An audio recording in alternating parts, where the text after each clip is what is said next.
Bonjour et bienvenue à tous. Le Financial Times publie un article très élogieux sur la performance économique du Maroc. Le Royaume jouit d'une stabilité économique et politique exceptionnelle, écrit le journal.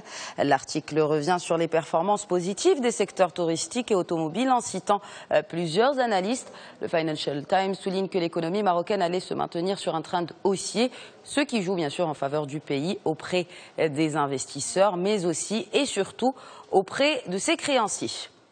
Bancaire, 757 milliards de dirhams, c'est ce qu'ont contracté les Marocains en crédit à fin septembre dernier.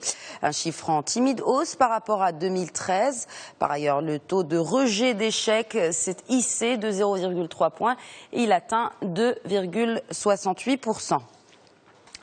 Dans le bancaire toujours, il y a 2 ans, le groupe BMCE Bank a lancé ses banques régionales, stratégie adoptée dans le but d'accompagner le plan de régionalisation nationale et cibler les besoins de ses clients en fonction donc des régions. On entend à ce propos Brahim Belgelontouimi, le directeur général du groupe BMCE Bank. Chaque région puisse disposer, elle en dispose, de tableaux de bord extrêmement précis des potentialités de la région, au-delà de ce que l'on peut raconter comme indicateur sur la banque elle-même. Et par conséquent, être en mesure de différencier la stratégie marketing de la banque en fonction des potentialités régionales. Et ça va dans ce sens du empowerment, c'est-à-dire de plus en plus permettre qu'il n'y ait pas des directives nationales par rapport à des secteurs, alors que des secteurs peuvent être plus ou moins bien lotis en fonction des régions. Donc, qu'est-ce qu'on peut apporter par cette approche? Eh bien, ce n'est pas d'avoir des traitements indifférenciés des besoins économiques du Maroc. Ils sont différenciés en fonction des opportunités réelles locales. Et c'est ce dimensionnement au plus juste de ce pouvoir régional qui permet d'être encore davantage au service de l'économie marocaine à travers ses composantes et non pas d'une manière indifférenciée. Donc régionalisation veut dire dimensionnement au plus juste en fonction des potentialités et des réalités locales. L'Office national de l'électricité et de l'eau, l'ONE, pourra dorénavant traiter directement avec les producteurs d'électricité. Le Conseil du gouvernement a validé le changement du DAHIR qui régissait l'ONE, rendant possible d'autoriser les personnes morales de produire de l'énergie électrique. L'ONE pourra même racheter des excédents de production, car avant, les industriels étaient limités à 50 mégawatts d'autoproduction. Et puis cette bonne nouvelle pour les connectés qui se plaignent de la lenteur du débit, le déploiement de la 4G devrait commencer durant le premier semestre 2015.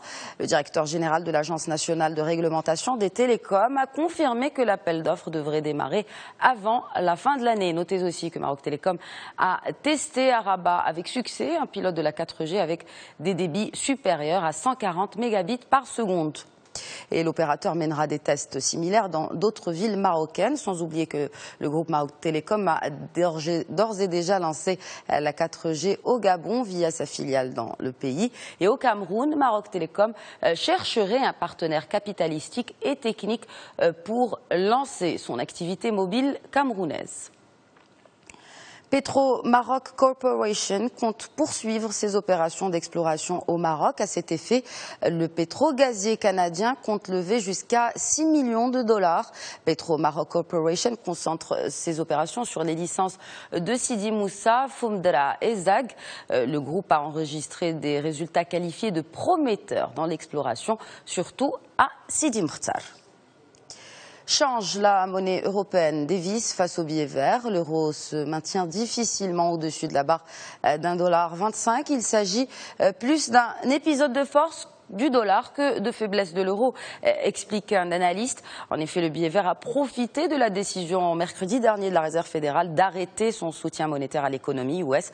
La Fed devrait également passer à une hausse de ses taux dès 2015. Et par ricochet, les cours du métal jaune plongent à leur plus bas niveau depuis plus de 4 ans. Les investisseurs boudent l'or et se réconcilient avec les marchés actions. Ils se ruent aussi donc sur le dollar. Et d'après les experts, les investisseurs ont du mal à garder cette valeur refuge qu'est l'or, car elle n'apporte ni intérêt ni dividende. Voilà donc pour l'essentiel de l'actualité économique. Excellente journée à tous.